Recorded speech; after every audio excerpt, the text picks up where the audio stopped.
The lamp is low. A reel-to-reel hums in the corner of a room that smells like old vinyl and older secrets. Somewhere down the hall, a typewriter clicks. A report being filed, a name being underlined in red. On the turntable, a steel guitar bends a note into something like a warning. Don't y'all think this outlaw been stuck out of hand? For decades, the government kept paper on the men and women who sang America's heartbreak back to itself. Not criminals, not spies, just voices too loud, too honest, too watched. I was born upon the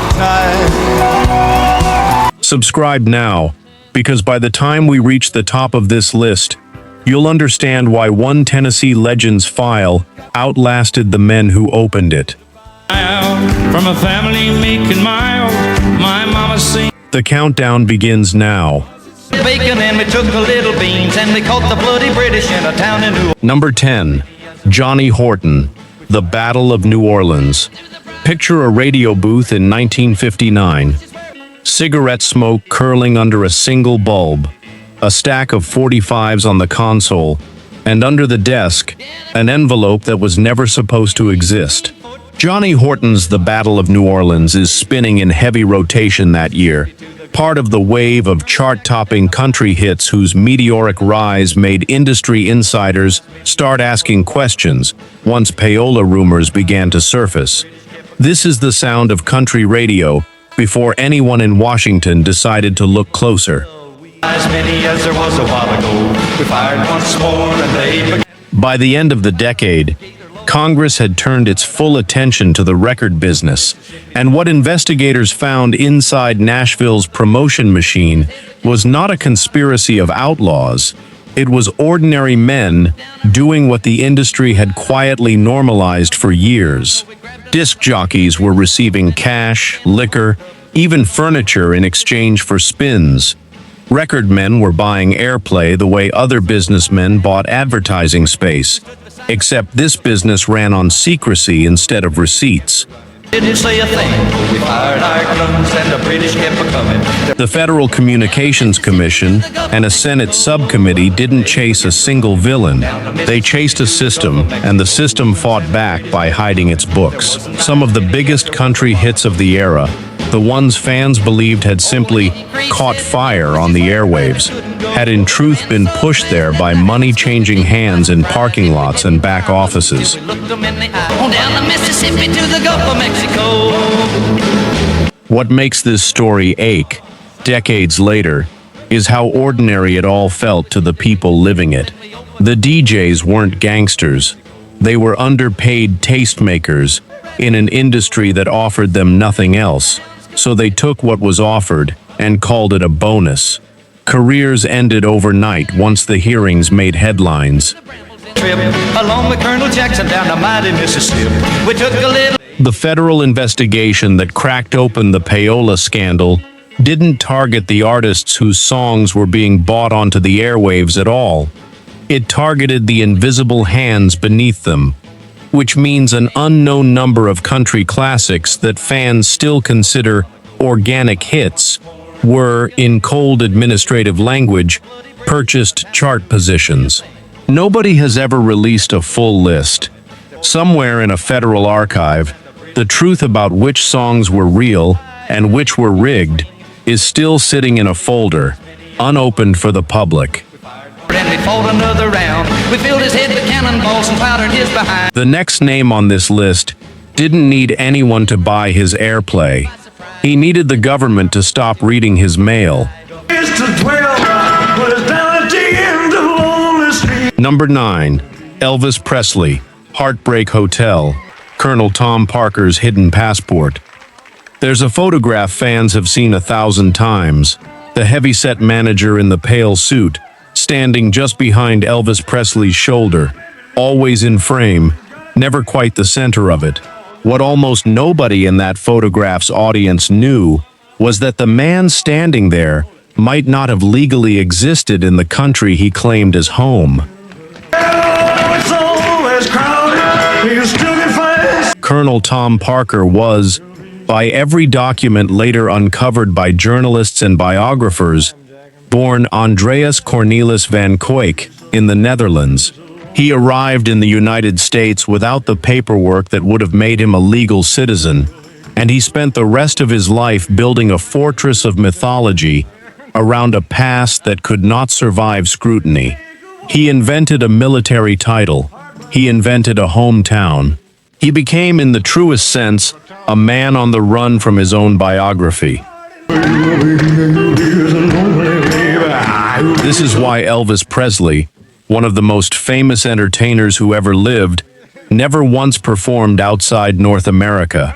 Fans spent decades speculating about superstition, about fear of flying, about creative control.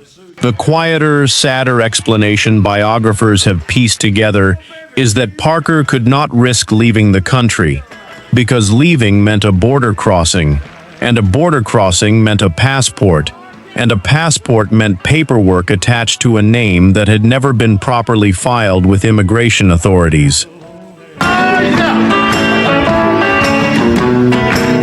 Think about what that meant for the artist himself. Every stadium in London, every arena in Tokyo, every audience overseas that begged for a tour, closed off, not because of Elvis's limitations, but because of a manager's hidden vulnerability that Elvis may never have fully understood. The man who controlled Elvis Presley's entire career, who took an estimated 50% of his earnings in his final years, may have been operating in the United States without ever resolving his immigration status, a secret so carefully buried that even government investigators who later looked into Parker's finances found no clean paper trail of his origins. The king of rock and roll's world map may have been shaped in part by one man's fear of a single stamped document. But paperwork fears are nothing compared to what happens when the government decides your song itself is the threat. West Virginia. Number 8. John Denver. Take Me Home, Country Roads. A stage in Minneapolis, May of 1971. The air is thick with the kind of hush that comes before a crowd starts singing along. A young man with round glasses and a guitar steps up beside a former senator to speak against a war that has already taken too many names. He has no idea a stenographer 3 offices away in Washington will soon be typing his name into a federal file. Take me home to the place. John Denver's music was about mountains, sunshine, and coming home. About as far from subversive as American songwriting got. But his appearance at that 1971 anti-war rally alongside Senator Eugene McCarthy was enough to earn him a place in the Bureau's records, logged and cross-referenced under the language of the era, political in nature, no further coverage warranted unless disruptive activity is observed. A gentle warning wrapped in bureaucratic caution. Denver's file didn't stop there. In 1979, a woman called authorities from Germany 17 times, insisting that her mother's boyfriend intended to fly to Los Angeles and kill him. The threat never materialized into violence, but it lived on paper for years, a strange footnote to a career built on optimism. And then, stranger still, in the early 1990s, his name surfaced in a national organized crime database, tangled up, through no fault or action of his own, with an investigation into the Sicilian mafia. By the time investigators cleared him, Denver's file ran more than 30 pages, spanning nearly 2 decades. None of it described a criminal. All of it described a government habit. When a public voice reaches enough people, someone in an office decides that voice deserves a folder. John Denver, one of the most wholesome and beloved entertainers in American history, accumulated a federal file 3 decades deep for the crime of standing near a podium once. And he died in a plane crash in 1997, never knowing the full extent of what had been written about him in rooms he was never invited into. If a folk singer with an acoustic guitar could draw that kind of attention, imagine what happened to a man who built his entire image around breaking the law. Number 7. Waylon Jennings. Don't you think this outlaw bit's done got out of hand? Nashville, August 23, 1977. A hot, humid evening at American Sound Studio, the kind where the air conditioning fights a losing battle against cigarette smoke and vocal takes. Waylon Jennings is laying down harmonies for a Hank Williams Jr. record when the back door opens and it isn't a delivery man. Don't y'all think this outlaw bitch done got out of hand? Federal drug agents had been tracking a package mailed from New York, an ounce of cocaine, sent as what one courier called a gift, intercepted along the way by a suspicious employee who tipped off investigators. What the agents didn't count on was the loyalty of a recording studio full of Waylon's own band. While agents fumbled over a warrant that misidentified the building's ownership, Jennings's longtime drummer Richie Albright quietly worked to make the evidence disappear before it could ever be logged into custody. It nearly worked. Jennings was still arrested, still booked, still fingerprinted on conspiracy and possession charges carrying the words "intent to distribute," language that could have meant real prison time for a man whose only true crime was addiction dressed up as image. The charges collapsed within 6 weeks on a technicality, but the damage to his sense of privacy never fully healed. He turned the humiliation into a hit song, daring the government and the tabloids both to keep watching. The room filled up with law. What the public saw as outlaw swagger, Jennings later admitted, was a man spending $1,500 a day trying to outrun his own body. The bust didn't stop the addiction. It would take him 7 more years and the death of his friend Elvis Presley to finally go looking for the exit.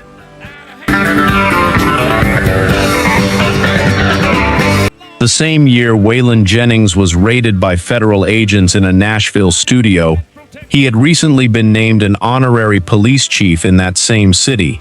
A title stripped of all irony only when you realize how close outlaw country's biggest stars lived to the exact institutions that were building cases against them the entire time. The room filled up with law. Some artists ran from federal scrutiny. One of country music's most beloved names decided to fight the government directly and lost more than anyone expected. A few old dreams that I can't. Number 6. Willie Nelson. Who'll Buy My Memories? The Urs Tapes. Imagine opening your front door to find a government notice taped to it, informing you that everything inside, the instruments, the recordings, the ranch, the memories built into the walls, now belongs to the Internal Revenue Service. That is not a metaphor. That is the morning Willie Nelson woke up to in 1990. There were the smiles before the tears. The federal government claimed Nelson owed $32 million in unpaid taxes, the result of a tax shelter investment his own advisors had steered him into years earlier, one the IRS later ruled abusive and disqualified retroactively. Nelson hadn't been hiding money in some outlaw fantasy. He had trusted the wrong people with his signature, and the bill for that trust arrived with federal authority behind it. Agents seized his assets. Nelson, ever the performer, turned even that indignity into a public spectacle and a strange kind of redemption, releasing an album called The IRS Tapes, Who'll Buy My Memories, selling it directly to fans, with the proceeds going straight toward the debt. It was one of the only times in American history a citizen crowd funded his way out from under a federal seizure using nothing but his own voice. I'd like to start my life. Nelson would later call it the closest he ever came to losing everything he had built, not to addiction, not to the industry, but to paperwork and a decision he barely remembered making. He settled the debt years later for a fraction of the original number, but the years in between were marked by auctions, appraisals, and strangers walking through rooms that had once been his alone. The federal government's $32 million claim against Willie Nelson was later found to be built on a tax shelter the IRS itself had approved and then reversed course on retroactively, meaning one of country music's most cherished outlaws was nearly financially destroyed by a decision the government made against its own earlier ruling. Of things that used to be. Not every country legend was hunted for money or protest. Some were hunted because the law had already met them once before, long before the fame ever started. Mama tried, the one and only rebel child. Number 5. Merle Haggard, Mama Tried. Before there was a signature baritone or a #1 record, there was a 19-year-old sitting in a cell at San Quentin State Prison, watching another inmate named Johnny Cash perform for the men locked up alongside him. Merle Haggard wasn't in the audience by accident of fate. He was serving time for burglary, a young man the system had already filed away as a repeat offender before he'd written a single lyric. But her pleading I denied, it leaves only me. Haggard had escaped custody more than once in his youth, a habit that placed him squarely on the radar of law enforcement long before Nashville ever heard his name. By the time he became one of the most successful songwriters in American history, the same government apparatus that had once tracked him as a flight risk was now inviting him to perform at the White House. Rest his soul, left my mom a heavy load.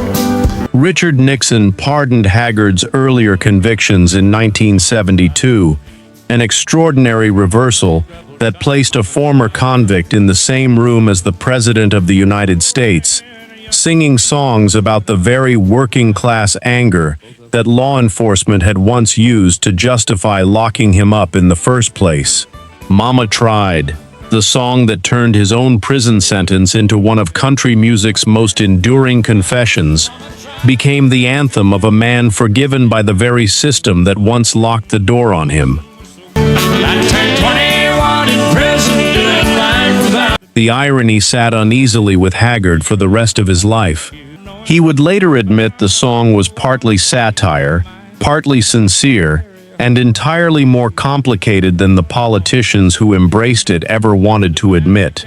The government had gone from hunting him to applauding him, without ever fully reckoning with which version of Merle Haggard was the real one. Life without parole, no one could steer me right. The same federal and state authority that once classified Merle Haggard as a criminal flight risk would, within a single decade, have his music playing in the White House. A whiplash so complete that the government's paper trail on him quietly shifted from prison logs to a presidential pardon, without ever publicly acknowledging how close he came to spending his life on the wrong side of both. The final 4 names on this list aren't just artists who were watched. They're the ones whose files reveal something the industry itself would rather forget. Not draft cards down on Main Street. Number 4. Merle Haggard, Okie from Muskogee, the Nashville sound as a Cold War weapon. Here's the twist almost nobody talks about. While some country stars were being logged into federal files as risks, others were being quietly recruited as tools. When Merle Haggard released Okie from Muskogee in 1969, the Nixon administration didn't just admire it from a distance, They leaned on it as proof of a silent majority standing behind the government during the most divided years of the Vietnam War.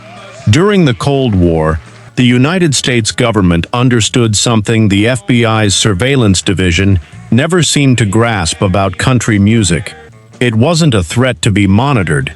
It was a weapon to be aimed. Being free. The State Department and the Voice of America broadcast country records behind the Iron Curtain, using the genre's stories of hardship, faith, and rugged independence as proof that ordinary Americans lived free, unscripted lives. Country stars toured military bases overseas through USO programs, their twang deliberately positioned as the sound of a nation that didn't need permission to sing what it felt. Beads and Roman sandals won't be. It's a strange kind of double life for the genre. The same government agencies capable of building a file on a folk singer for standing near a protest podium were, at the exact same time, funding the export of steel guitars and heartbreak ballads as soft power diplomacy against communism. Country music was simultaneously suspected and weaponized, sometimes by the same administration, sometimes within the same year. Few artists ever fully grasped which version of the government they were dealing with, the one taking notes on their politics, or the one hoping their twang would win hearts and minds an ocean away. Both versions existed. Both left paperwork behind. I'm proud to be an Okie from. The United States government spent public money broadcasting country music overseas as evidence of American freedom, while simultaneously keeping private files on individual country artists whose personal freedoms to protest, to speak, to simply exist as public figures were being quietly tracked and restricted at home. We don't let our hair go. Now we reach the two names every fan expected to see on this list, and the truth in their files is stranger than either legend ever let on. Drinking Indian or the Marine that went to war. Number 3. Johnny Cash, The Ballad of Ira Hayes. A campfire on the Rosebud Reservation, long before Wounded Knee ever became a headline. Johnny Cash sits with a guitar, raising money for a school the government had never bothered to fund itself. He doesn't know it yet, but somewhere in a federal office, a file with his name on it is quietly accumulating pages that will span more than a decade. And the sparkling water stopped. Now Ira's Cash's FBI file begins not with music, but with fire. A 1965 blaze that started beneath his camper truck and tore through 500 acres of the Los Padres National Forest, wiping out habitat for the region's endangered California condors. He was ordered to pay damages that would be worth over $500,000 today, and he tried unsuccessfully to dodge his own court date by claiming illness. It was an inauspicious beginning for a man who would spend the rest of his career being watched. 50 men, but only 27 live. But the deeper story lives in his activism.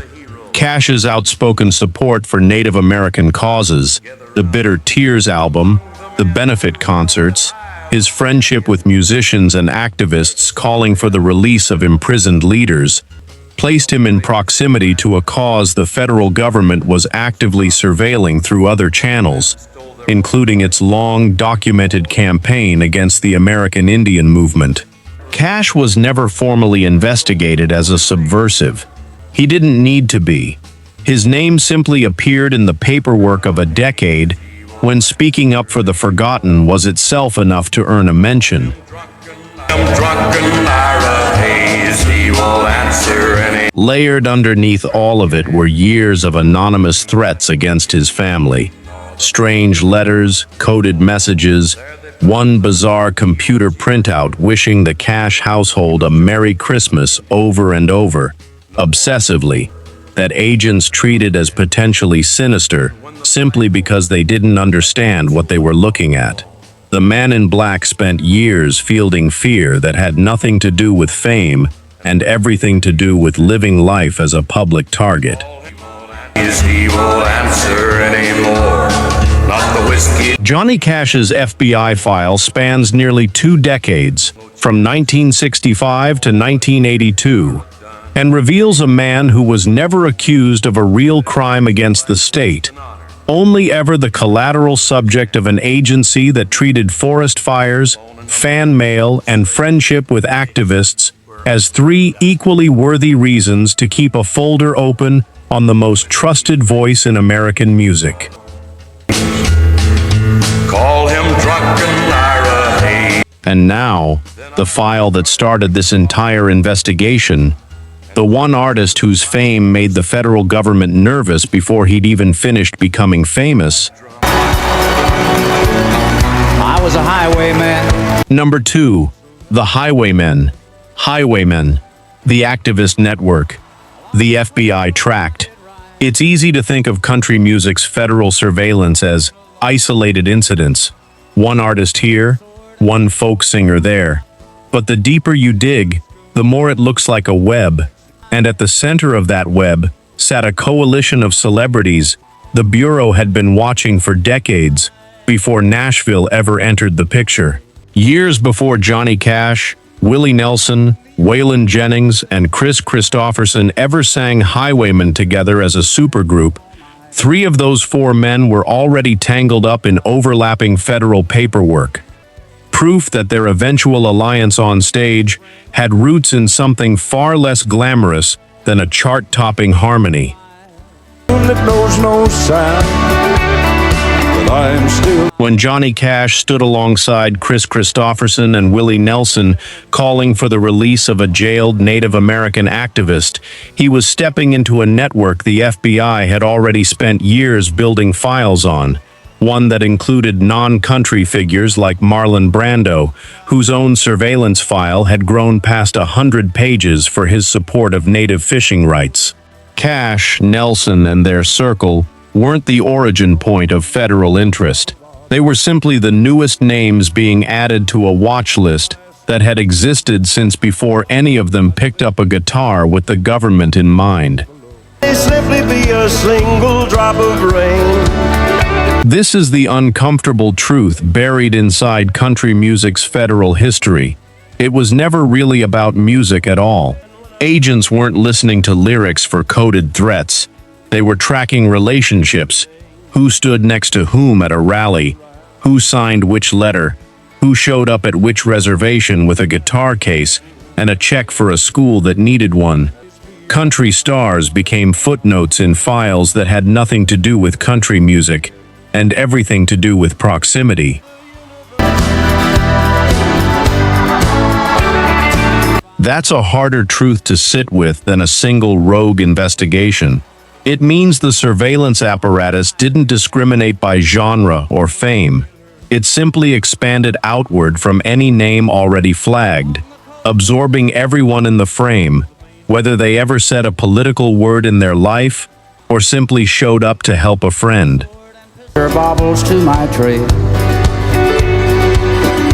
Several of country music's most beloved icons were folded into federal surveillance networks not because of anything they personally said or sang, but because of who they stood beside.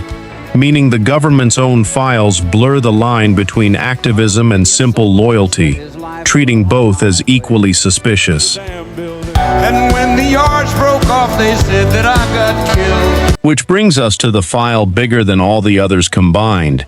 The one artist whose fame was so enormous that even J. Edgar Hoover couldn't decide whether to protect him or investigate him. Number 1. Elvis Presley, Suspicious Minds. A hotel room in Bad Nauheim, West Germany, December of 1959. Private First Class Elvis Presley, serving his country in uniform, sits across from a man claiming to be a skin specialist. Within weeks, that same man will threaten to destroy Presley's career with fabricated photographs, unless he's paid. This is where Elvis Presley's federal file quietly begins. Not with rebellion, but with him as the victim of a blackmail scheme so bizarre that even the FBI's own agents seemed unsure what to make of it. Believe a word I say. Presley's file, spanning nearly 700 pages collected between 1956 and 1981, tells a story almost nobody expects.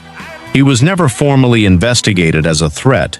Instead, the files reveal a man who spent decades as the target of extortion attempts, kidnapping threats, and a relentless stream of letters from concerned citizens, convinced his hip movements alone were corroding American youth. One mother of 5 wrote directly to J. Edgar Hoover, insisting Presley had done more damage to young people than any one element in our society. The FBI kept her letter. They kept hundreds like it. And then there's the meeting nobody saw coming. In December 1970, Presley showed up unannounced at FBI headquarters, having flown to Washington specifically to offer his services as an informant against the counterculture he believed was corrupting the country. The same counterculture some fans assumed he represented. He wanted, in his own words, to help. Hoover refused to meet him personally, dismissing him in an internal memo as unsuitable for a face-to-face audience, noting his exotic dress and long hair with unmistakable disdain. The very image Presley was hoping would earn him credibility as a patriot. The final chapters of his file drift into something almost mundane and somehow sadder: a stolen executive jet, a disputed vintage Corvette, years of investigators chasing down property disputes attached to a name too famous to ignore, even in matters as small as a stolen car title. By the time Presley died in 1977, his own government had spent over 2 decades writing about him without ever fully deciding who he actually was: a threat, a patriot, a victim, or simply the most famous man in America they didn't know what to do with.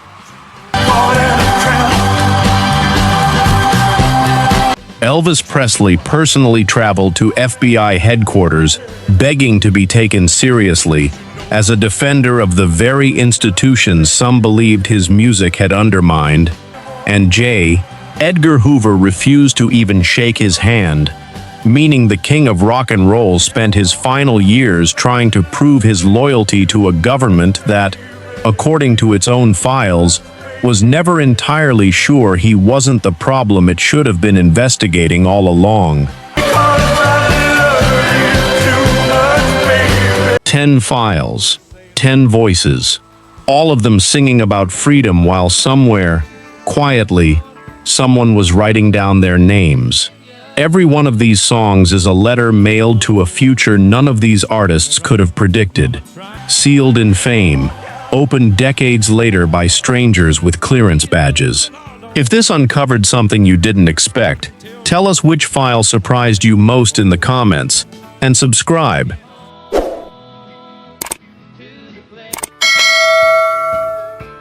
Because we are not done pulling these threads.